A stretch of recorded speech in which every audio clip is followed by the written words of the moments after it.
Good evening and welcome to I'm Chris Parnell. Reporting from Moscow. Tbilisi. Times Square. May your dreams be your only boundaries in life.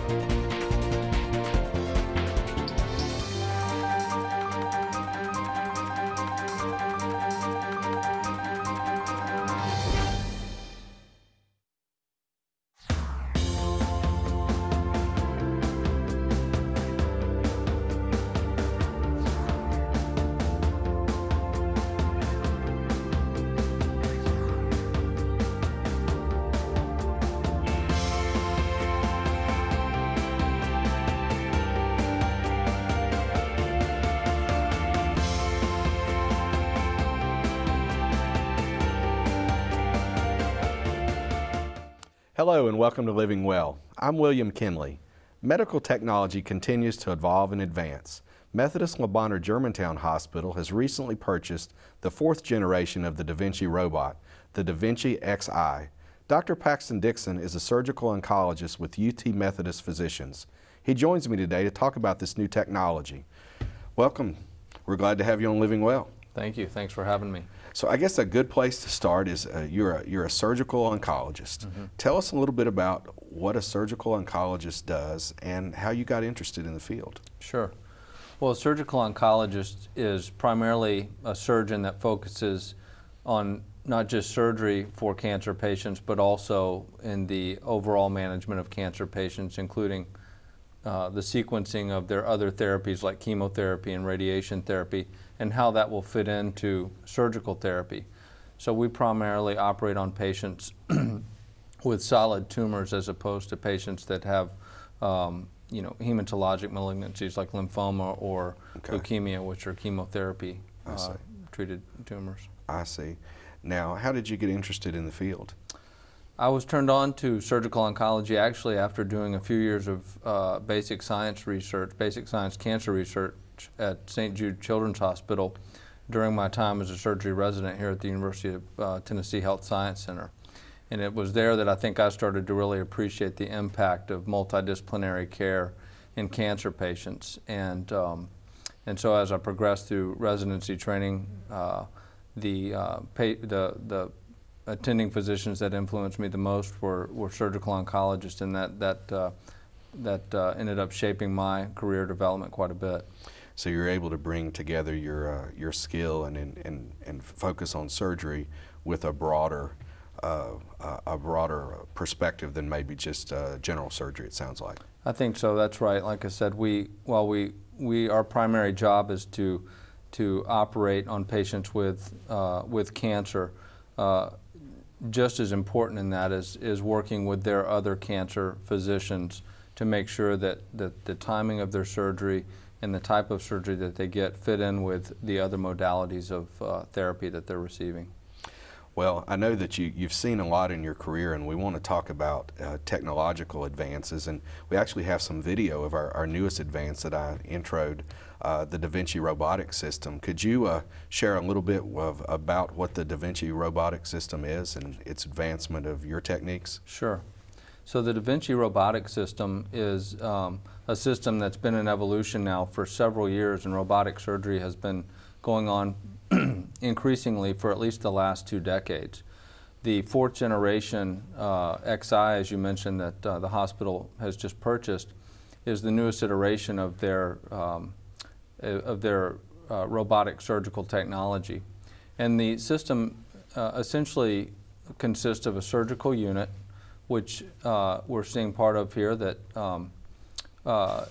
consists of 4 arms through which small instruments are introduced into the patient, and then a surgeon console that you're seeing there, where the surgeon actually sits and uses his eyes and hands to guide the robotic instrumentation inside the body. And what it does is it allows for precision surgery and complex surgery to be done in a minimally invasive fashion for patients. And of course, the benefit of minimally invasive surgery is that the patient hopefully has less pain associated with surgery, is able to have a shorter hospital stay, and return to their daily activities of living sooner than they would relative or compared to an open standard operation with a big incision. It's really amazing technology, isn't it? It really is, definitely, and I think it's what's evolved over the last 10 to 15 years is something, and it will be interesting to see what the next 10 to 15 years bring. Sure. How long have you been using robotic technology in your surgeries?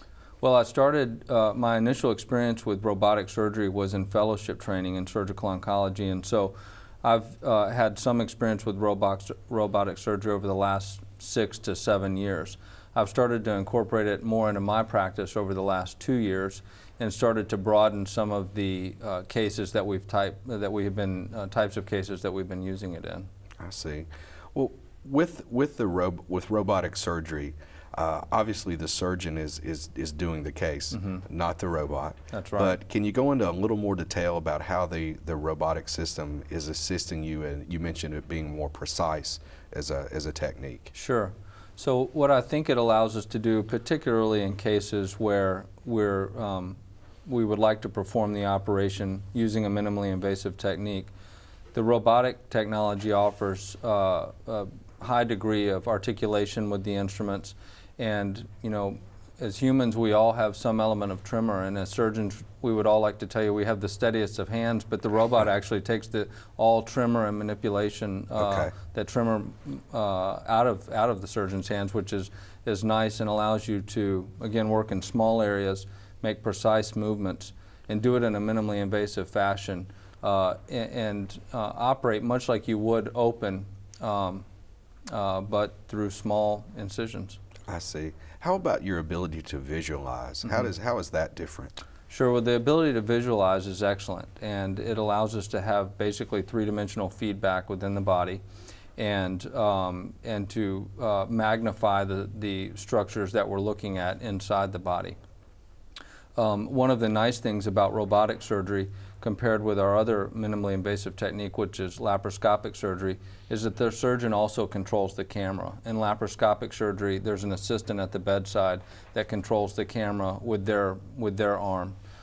With robotic surgery, the surgeon has complete control of camera movements, the ability to back the camera in and out and rotate the camera to get the angles and visualization needed to see. So it's truly in your hands. It's truly the entire operation's in your hands. Wow.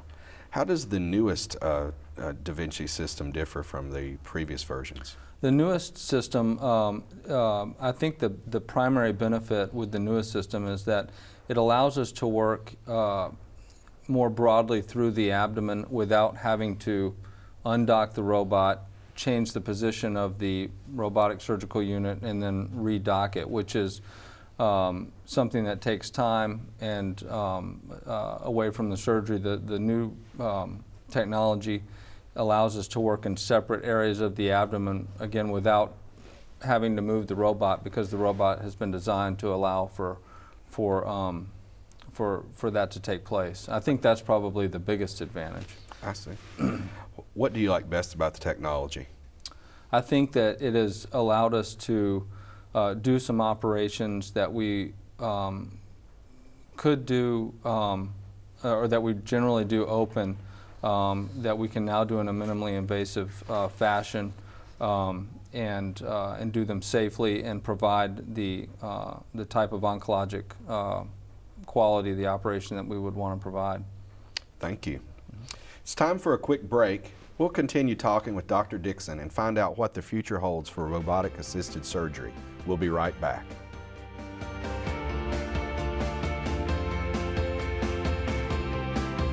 Welcome to Germantown High School, an international baccalaureate creative and performing arts optional school, a destination school for students who are going places.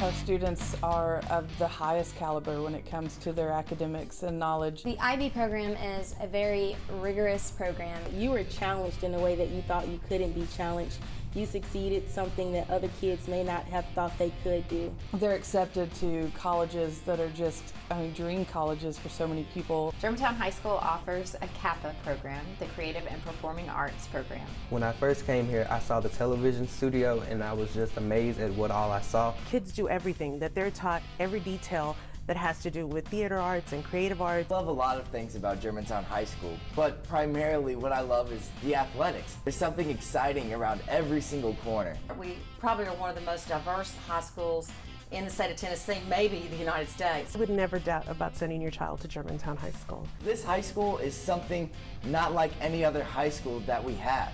There's definitely fun in the work. We find fun in everything we do.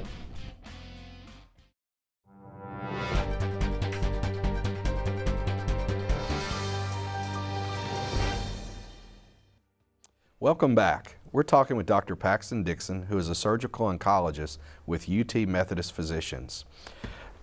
We talked a lot about the robotic system in the last segment. Can you walk us through how a surgical case goes using the Da Vinci robot?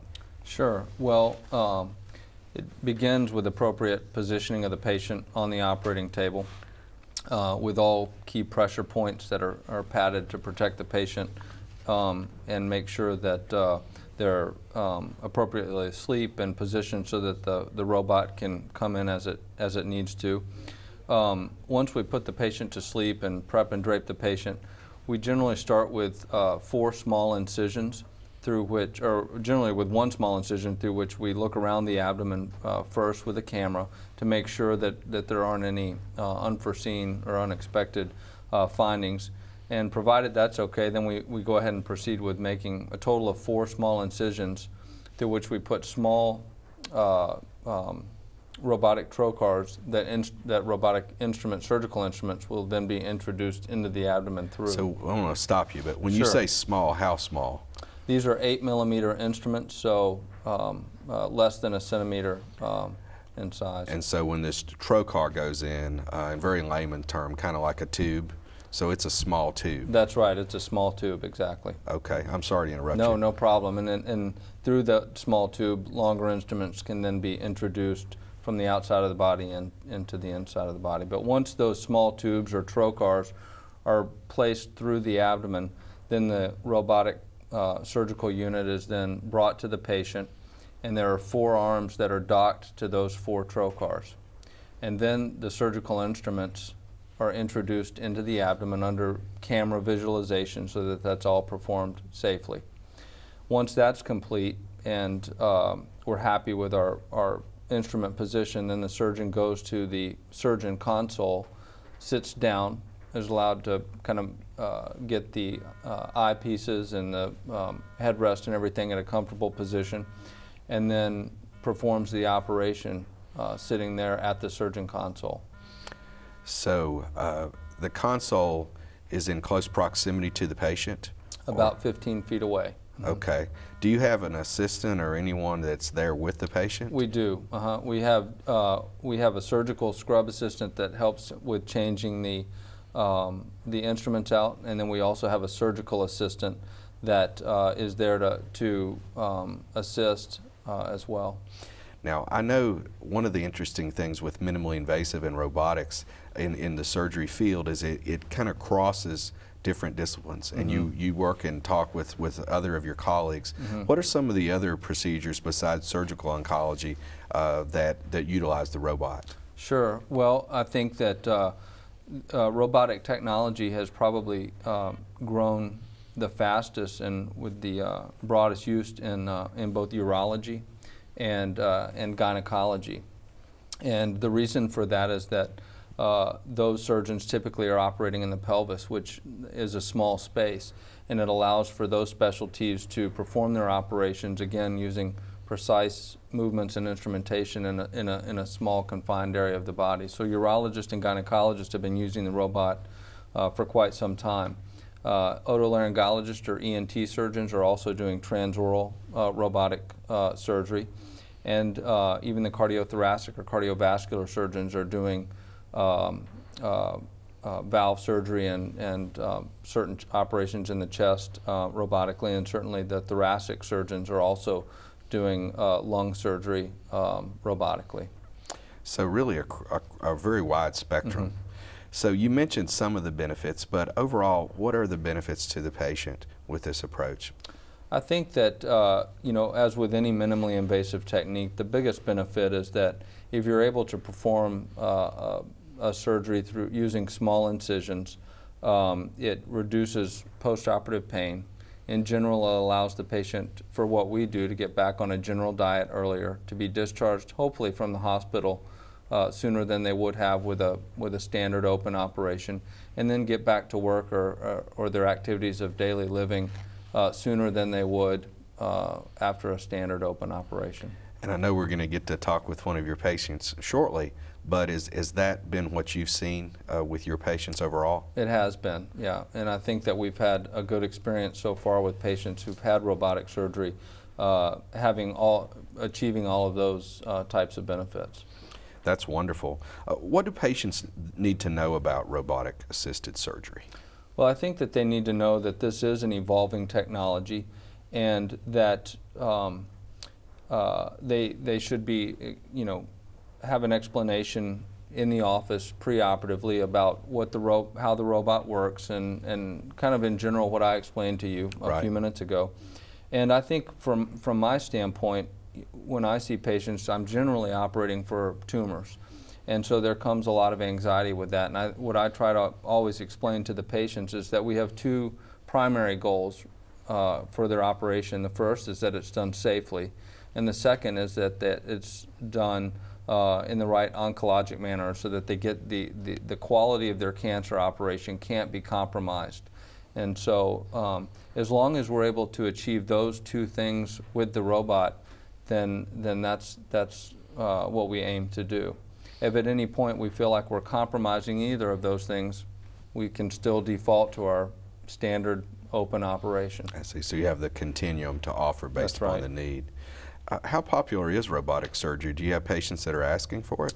We do have patients that ask for it, and I think that as patients are becoming more and more connected and do a lot of research often before they come to the office for a consultation, they're aware of what can and is being done robotically, and so many patients do come asking about robotic technologies and if it's a potential option for them. I guess this is really at the very top of minimally invasive surgery today. What do you see in the future with robotic surgery and minimally invasive? Well, I think that it is going to just continue to be more widely used across the spectrum of surgical specialties, and be more and more used by surgeons as a whole. I mean, it's still, I think, that robotic surgery is used by a very small subset of surgeons. However, we're starting now to have our general surgery residency graduates being asked, coming right out of residency, if they've got robotic training and robotic experience by people that are hiring them. And so I think that we're starting to see as the use of this expands, to broaden to a greater number of surgeons. That's wonderful. Thank you. Up next, we'll talk with a patient about her experience with robotic assisted surgery. Stay with us.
Welcome back. Dr. Paxton Dixon with UT Methodist Physicians is here with his patient, Jane Howell. Welcome to Living Well. Thank you so much. Glad to have you with us. Dr. Dixon, we talked about robotic-assisted surgery in the last couple segments, but when you meet with your patients, how do you explain robotic-assisted surgery? Sure. Well, we spend the first part of their visit talking just about their disease process and what the indications for surgery are and what that surgery would involve. And if they're a candidate for robotic-assisted surgery, then we talk to them about that and we explain that it's an option. And we go through the technology with them, much like we discussed in the last segment. And again, I think the important point that we stress with our patients is that the two most important components to their surgery are that it's performed safely and that it's performed in a fashion that gives them the appropriate oncologic operation, that their cancer operation is performed appropriately, and that we don't, under any circumstances, want to compromise either of those two things. And if they're a candidate for robotic surgery, then we give them that option and then let them make the decision about how they'd like to proceed. Do you remember that time, Mrs. Howell? I do, very well. So the explanation, what did you think? When he first told me, I had a small mass on my pancreas, and when Dr. Dixon first told us about robotic surgery, we were not familiar with it at all, my husband and I. And he said I was a good candidate, and he went through the whole process of what would be done, so we decided to go with his decision. And so initially thinking, wow, we're going to have a robot for your surgery.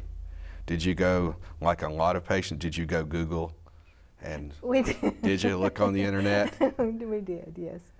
And that make you feel more comfortable too? I think so. And at that point, I was so terrified of what was wrong with me. I was just ready to get something done, you know, and this sounded like a good thing.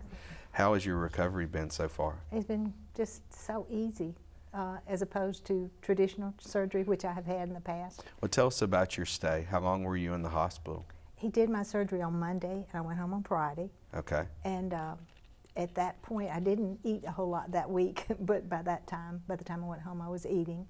And it was not, I wasn't running races or anything, but I was, very short time, was doing the normal things I do. I'm retired, so mostly housework, that type thing. So, and it's been how long since your surgery? I had it December 7th. Okay. So how are you feeling now? Are you running races now? If I was not if you my wanted age. To. You mentioned that you've had a traditional surgery before. What, from your perspective, have been the differences? I think just the recuperation time. The traditional surgery, it just seems like it takes you forever to get well, and this was not like that at all. So if this had been done with a traditional, if Mrs. Howell had a procedure in a traditional way, what would have been the potential differences, like with length of stay in the hospital and the recovery time? Sure. Well, with the type of operation that she had, I'd say that our traditional length of stay is probably somewhere on the order of 7 to 10 days. Okay. And a lot of that has to do with incisional-related pain and the bowels waking up from an open abdominal operation. And so I think that she really reaped the benefits that we're hoping to achieve with using a minimally invasive or robotic approach for her type of operation. That's wonderful. How can you tell us about your pain as you've the first day and so forth and going home compared to your past experience? I don't remember a lot of things, but I do know that I had the epidural that I had only heard related to having a baby. And I think that really helped a lot. And I know some of the things I have told my family that happened, no, that didn't happen, so I'm not sure how much I remember. But I don't ever remember just a horrible pain. And by the time I went home, he gave me a prescription for some type of pain medicine, and I think I took 2. I just was taking Tylenol. So. And you were moving pretty much immediately the next day after surgery? I think so. I think I was, yeah. That's great. That's great. Going to the restroom, things like that. What would you tell other folks that are maybe come to a situation like you have that might be considering robotic surgery? I would definitely recommend it, just for the simple fact that I was able to be myself so quickly, you know, after the surgery. Well, that's a wonderful testimony. Now, going away from the technology, you mentioned that you know this guy pretty well. How did... No, just as my doctor. Well, I didn't know him before. No, that's what I mean. But talk about your relationship with your physician and with your surgeon and trust. So it's not just the technology, is it? No, no. Just the first time we went to his office and he talked to us, it was like he wanted the best for me.